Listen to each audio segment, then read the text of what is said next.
Boa tarde, meus amigos, minhas amigas. Nós hoje temos uma palavra muito interessante para estudarmos, tá? Que tem até um significado especial aqui que eu vou falar para vocês do que se trata, tá? Mas a mensagem é o seguinte: livro Vinha de Luz, tá? Capítulo 1, caiu o primeiro capítulo, tá? Intitulado, veja bem, Quem lê, atenda, tá? Que consta do Evangelho de Mateus 24:15 e que é uma frase de Jesus aos seus discípulos, tá? Quem lê, atenda. Muito bem, eu queria contar uma coisa aqui para vocês que eu observei. Olha só. E que também verifiquei em outros estudos já estudados, tá? Que é o seguinte: Jesus estava doutrinando os seus apóstolos. Ele estava falando com os apóstolos, tá? E, no entanto, no final da sua fala, ele diz: quem lê, atenda. Ora, ninguém estava escrevendo nada ali, entendeu? Do que Jesus estava falando. Inclusive, todos os evangelhos, inclusive o de Mateus, ele foi escrever 50 anos depois da morte de Cristo. Entendeu? E 50 anos depois fica difícil, né? Muita coisa. Porque olha só, 50 anos depois da morte de Cristo, antes disso, quantos anos teria Mateus? Né? Quer dizer, então, quando ele foi escrever esse evangelho,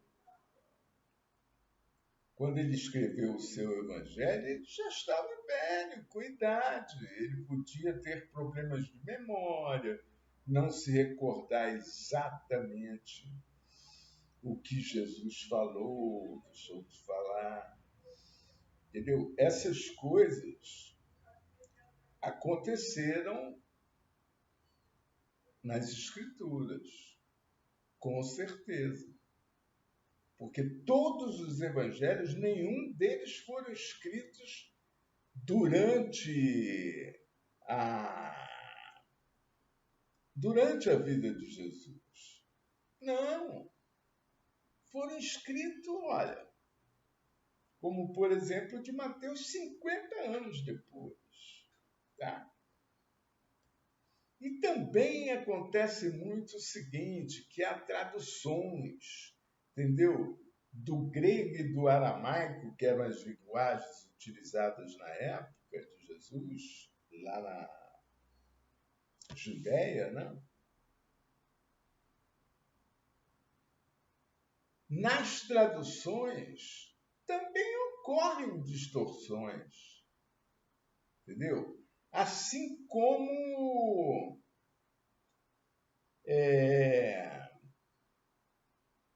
na emissão de novas edições, na elaboração de novas edições do livro, sempre ocorrem mudanças, entendeu?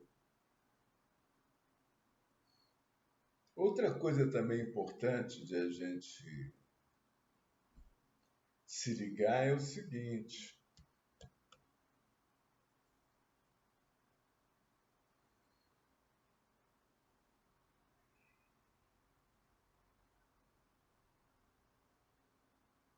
Me fugiu agora, me fugiu agora. Mas não tem problema.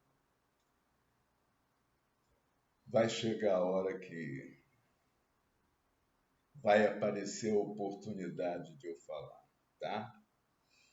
Bom, então vamos fazer a leitura e a interpretação do capítulo 1, né, do Emmanuel, do livro Vinha de Luz. Então ele diz assim, ó, assim como as criaturas, em geral, converteram as produções sagradas da Terra em objeto de perversão dos sentidos, movimento análogo se verifica no mundo com referência aos frutos do pensamento. Ele aqui, ele está querendo nos dizer que assim como as criaturas converteram as produções sagradas da Terra, quer dizer, produções sagradas da Terra,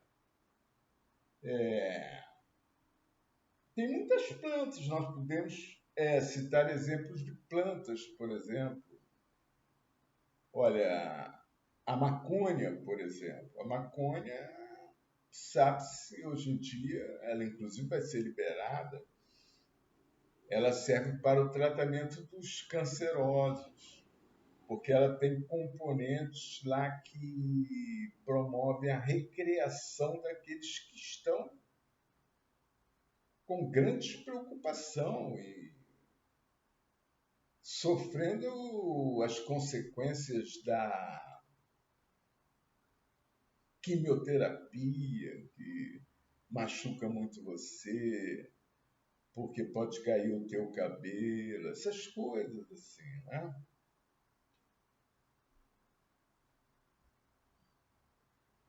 Então, assim como as criaturas, em geral, converteram as produções sagradas da terra, que eu falei da maconha, eu falei da cocaína, que ela tem também a sua utilidade. Inclusive, a cocaína era utilizada lá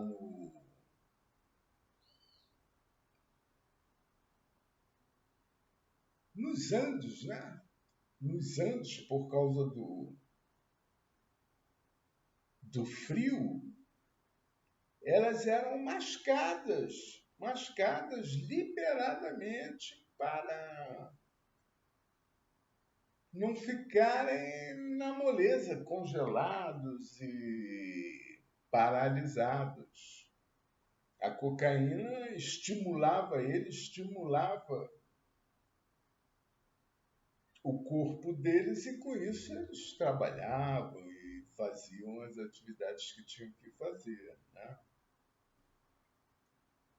Então isso são produções sagradas da Terra, tá? E no entanto, existem criaturas, né,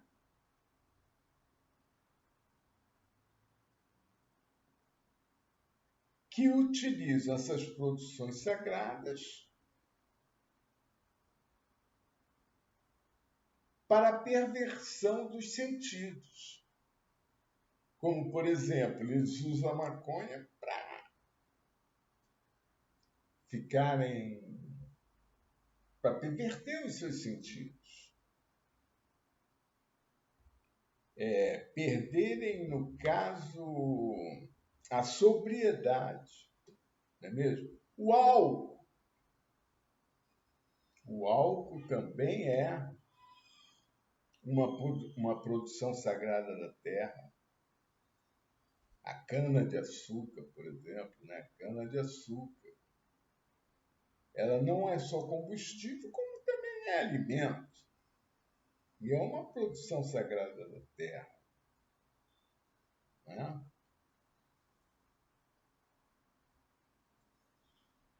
Mas ele diz o seguinte, que movimento análogo, quer dizer, a mesma coisa se verifica no mundo com referência aos frutos do pensamento. Quer dizer, o mesmo se dá com os pensamentos dessas criaturas, que se pervertem também, se convertem em frutos ruinosos, maléficos, entendeu? Aí Emmanuel continua. Frequentemente as mais santas leituras são tomadas à conta de tempero emotivo, destinado às sensações renovadas que condigam com o recreio pernicioso ou com a indiferença pelas obrigações mais justas. Ele está falando o seguinte, frequentemente as mais santas leituras, quer dizer, as leituras das escrituras sagradas, claro, são as mais santas leituras que existem, né? São tomadas à conta de tempero evolutivo, quer dizer, são utilizadas como um tempero evolutivo, não, emotivo, quer dizer, um tempero para suas emoções, convertidas, no caso, né? Ruinosamente, muitas vezes. E esse tempero é destinado, né, às sensações renovadas, quer dizer, que se renovam, vive acontecendo essas sensações, que condigam, quer dizer, que se harmonizam com o recreio pernicioso, quer dizer, com o descanso ruinoso, maléfico, inútil, né? Um recreio inútil, pernicioso, ou com a diferença pelas obrigações mais justas.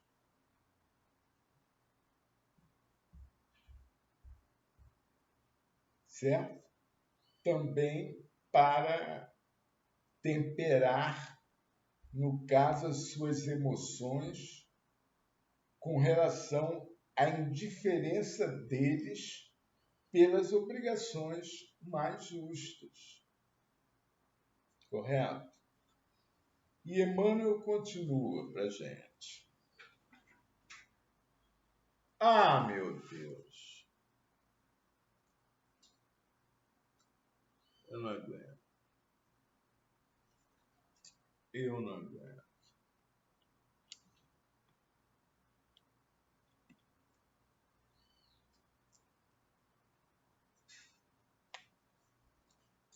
Parece que. Não, parece não. Eu deixei o microfone desligado. Quer dizer, o único microfone com o qual eu estou falando até agora, né, é o do próprio notebook. Não sei como vai ficar isso, mas como eu já estou bastante avançado e só fui perceber isso agora, eu conectei, eu pluguei o microfone e vou dar continuidade para ver o que aconteceu, como vai ficar, né? Se não ficar bom, eu faço de novo. Se ficar razoável, a gente se esforça um pouquinho e dá um jeito para escutar, né? Aumenta o volume, bota headphone, assiste na Smart TV, onde você pode aumentar o volume e escutar bem melhor, né? Ou então, como eu falei, com headphone, e daí dá tranquilo para escutar. Até mesmo direto aqui do notebook também fica bom para escutar, tá? Mas, enfim, é uma pena, mas deixa eu ver onde nós estávamos. Bom, então Emmanuel continua. Tomara que dê certo, né, gente? Que eu estou aqui, pô. Já é a segunda vez que eu faço. Eu não falei para vocês, né? Mas eu fiz a primeira vez aqui e perdi, porque deixei, como, como eu deixava de costume, o cursor em cima. Não, não, dessa vez não. Dessa vez foi apenas eu não pluguei o microfone. E não sei como é que vai sair. Vai sair uma parte alta, né, no alto-falante, e a outra vai ficar mais baixa um pouco. Mas vamos continuar e depois a gente vê como é que fica. Se não ficar bom, eu faço outro. E Emmanuel nos diz: raríssimos são os leitores que buscam a realidade da vida.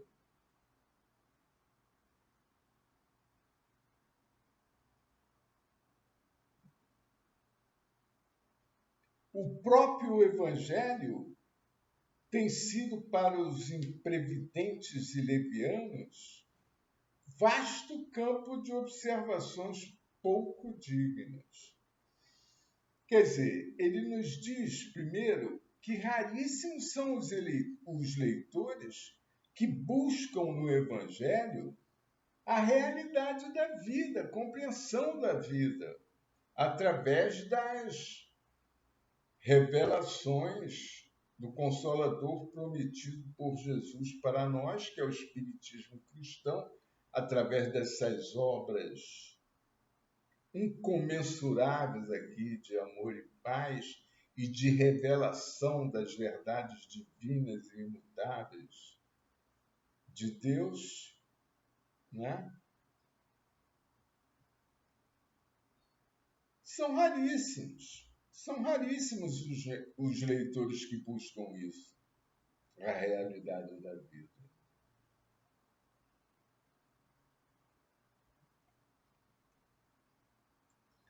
O próprio Evangelho tem sido para esses, né, que são os imprevidentes e levianos, vasto campo de observações pouco dignas.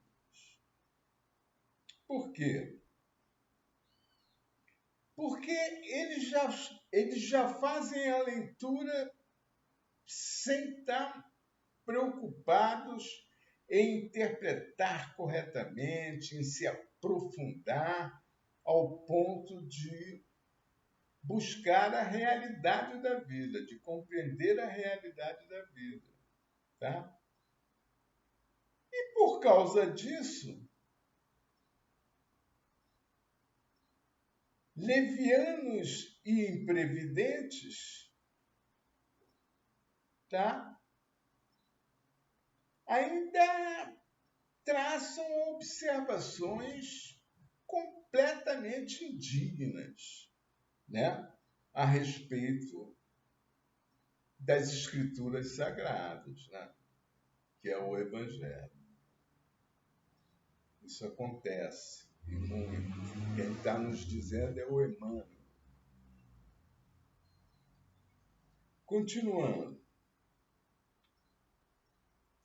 Quantos olhos passam por ele, o Evangelho, apressados e inquietos,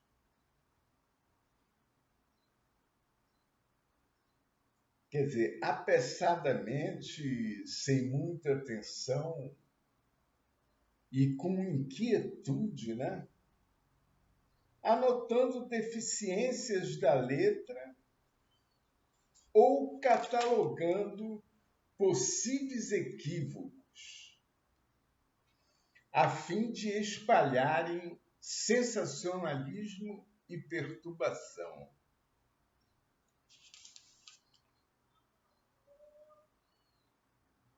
Quer dizer, quantos olhos passam por ele apressadamente, sem muito interesse, querendo apenas causar perturbações, sensacionalismos, entendeu? De que maneira? Anotando deficiências da letra que, de repente, eles não souberam interpretar, entendeu? Ou catalogando possíveis equívocos também da letra, que eles, por serem levianos e imprevidentes, entendeu? Não conseguiram interpretar direito, entendeu? E ficam aí a promover o sensacionalismo e a perturbação dentro das comunidades religiosas, né?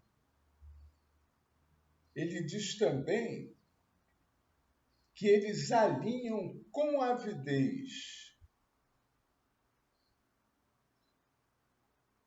quer dizer, com muita intensidade, eles alinham com avidez as contradições aparentes, como eu falei, tá? Aparentes por quê? Porque eles acham que são contradições, mas na verdade são contradições aparentes que ele não soube interpretar corretamente, tá? E daí tocam a malbaratar, quer dizer, a menosprezar, né? Desvalorizar, com enorme desprezo pelo trabalho alheio, que é o trabalho desses nossos benfeitores espirituais, que já produziram mais de 500 livros, né? Nos revelando o Evangelho, né? As verdades divinas e eternas dos nossos pais, do nosso Pai.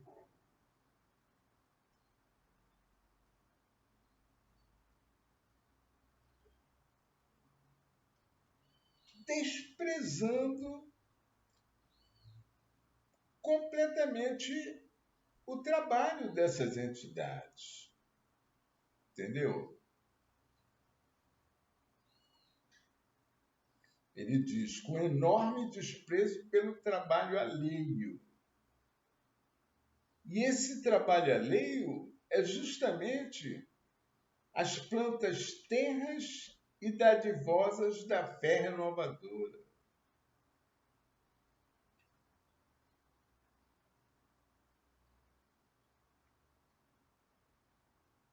Quer dizer, são as plantas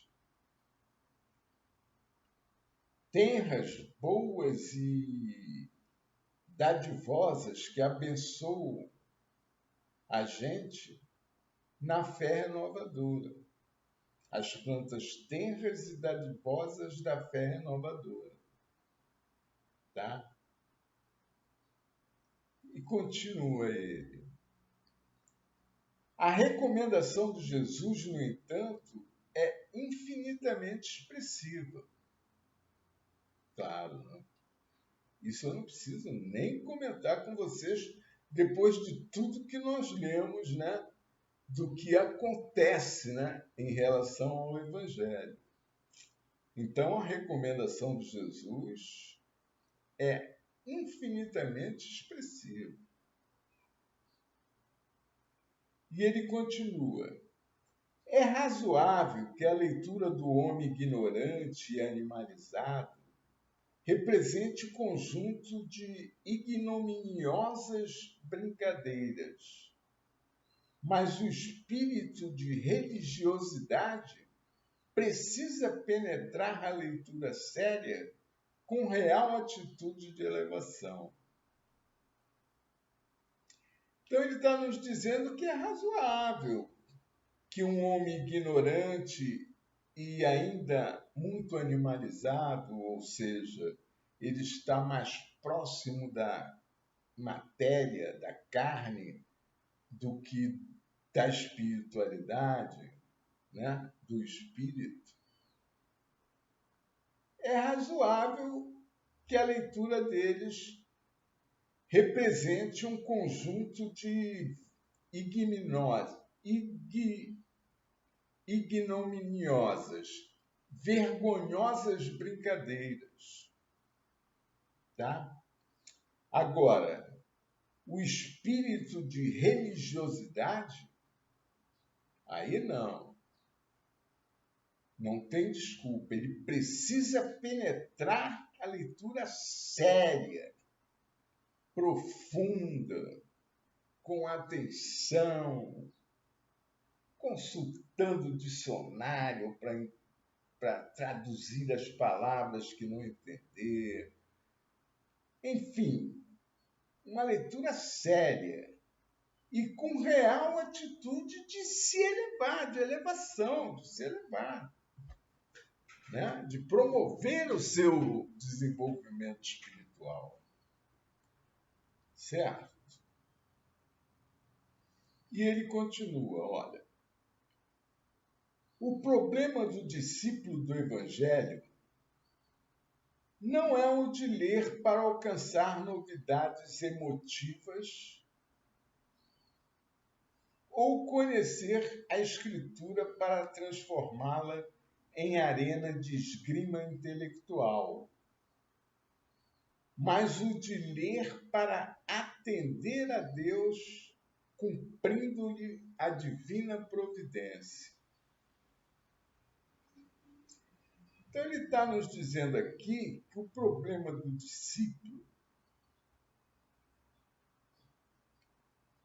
não é como os demais que nós vimos anteriormente, tá?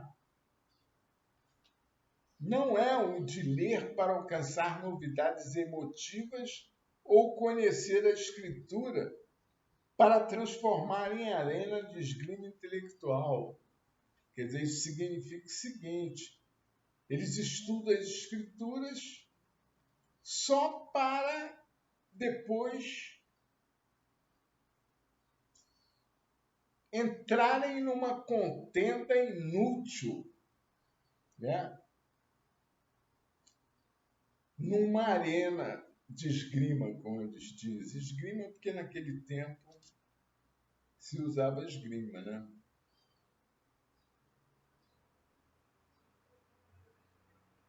Mas então, o discípulo, ele não quer tomar conhecimento da Escritura para depois ficar em contendas inúteis com os seus companheiros de comunidade, né? Da mesma comunidade.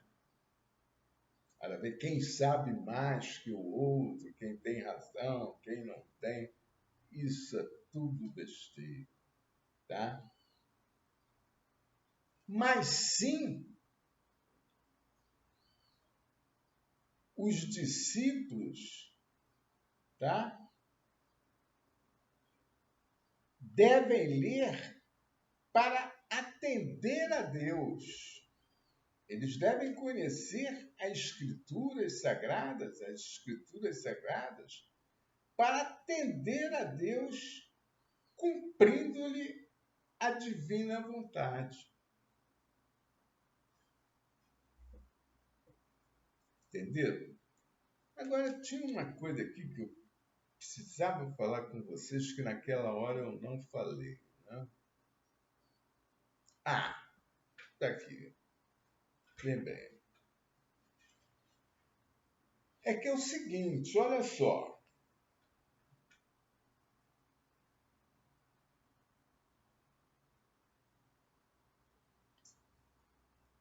Ele diz, quem lê, atenda. Mas acontece que Jesus aqui estava falando com os seus apóstolos. Ele estava doutrinando os seus apóstolos. Tá? E nessa hora, nunca ninguém escreveu nada do que Jesus dizia. Eles apenas escutavam atentamente e tentavam assimilar e gravar aquilo e botar em prática. Entenderam? Então ninguém escrevia nada naquela época. Os evangelhos, por exemplo, esse de Mateus, ele foi escrito 50 anos depois da morte de Cristo.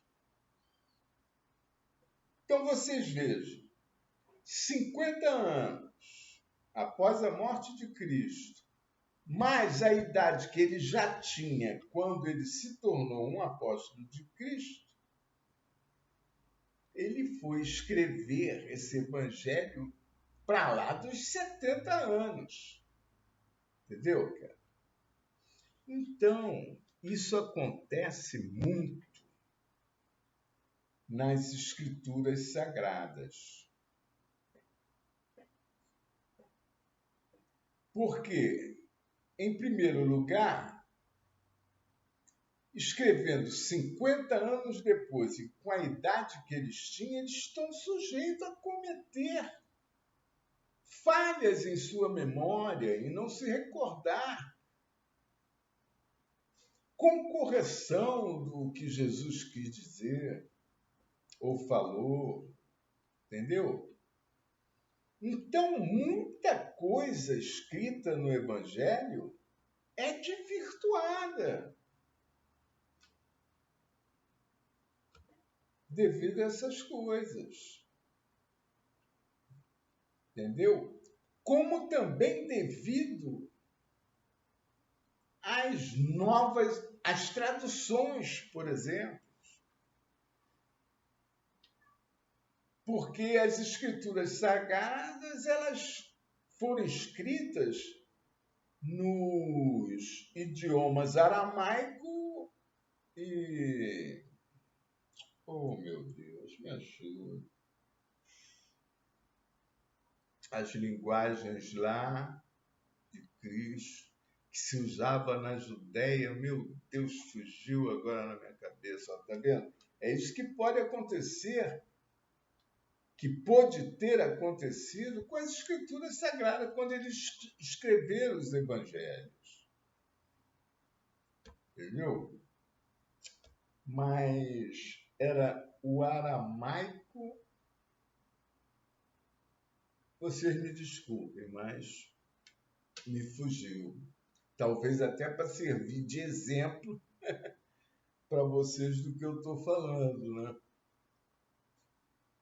E uma outra forma também de as escrituras estarem desvirtuadas, pois são com essas traduções. Entendeu? Nessas traduções pode ter havido má interpretação ou má expressão do que ele queria dizer, digamos em português, mas que estava escrito em aramaico. A linguagem da Judéia na época, tá? Uma das linguagens, a outra eu falei para vocês que não estou me recordando agora, né?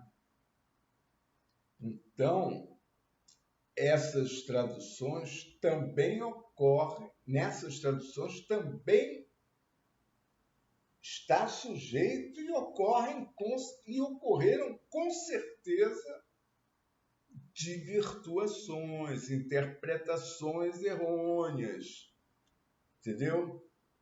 Das escrituras sagradas. Quer ver outras coisas que podem provocar também a sua distorção? São como chamamos, as novas edições dos livros, que eles sempre mexem, né? novas edições. Se é nova, ela é mexida, senão ela seria apenas reproduzida. Olha, reproduz aí mais 3.000 edições. Pronto. Mas não, quando você gera uma nova edição, você sempre acrescenta alguma coisa, transforma alguma coisa, tenta melhorar alguma coisa. Mas tudo relativo ao conhecimento de quem está fazendo essa nova edição, ou essa tradução, ou essa interpretação, entendeu? Tudo vai depender de quem está fazendo, do nível de conhecimento e espiritual de quem está fazendo. Correto? Então é isso que eu queria falar para vocês, meus amigos. Eu espero ansiosamente que dê para escutar ali, se bem que eu falei baixo, quando eu estava falando sem o microfone, eu falei baixo, não sei se o notebook capta bem o negócio, entendeu? Mas eu vou verificar agora, tá? E muito obrigado a vocês pela atenção dispensada a esse estudo, tá? Que é muito importante, na minha opinião. Que Deus e a espiritualidade permita, né, que todos nós tiremos o melhor proveito possível da lição. Fiquem com Deus e até o próximo vídeo. Até o nosso próximo culto do Evangelho no lar, porque é isso que nós estamos fazendo, que eu estou fazendo, né? E passando para vocês, é o culto do Evangelho no lar, né? Então, fiquem com Deus e um forte abraço para todos, tá? Hoje eu não dou boa noite porque são quase isso, mas ainda não é. São 5h40, ok? Então, fiquem com Deus e um grande abraço, um forte abraço.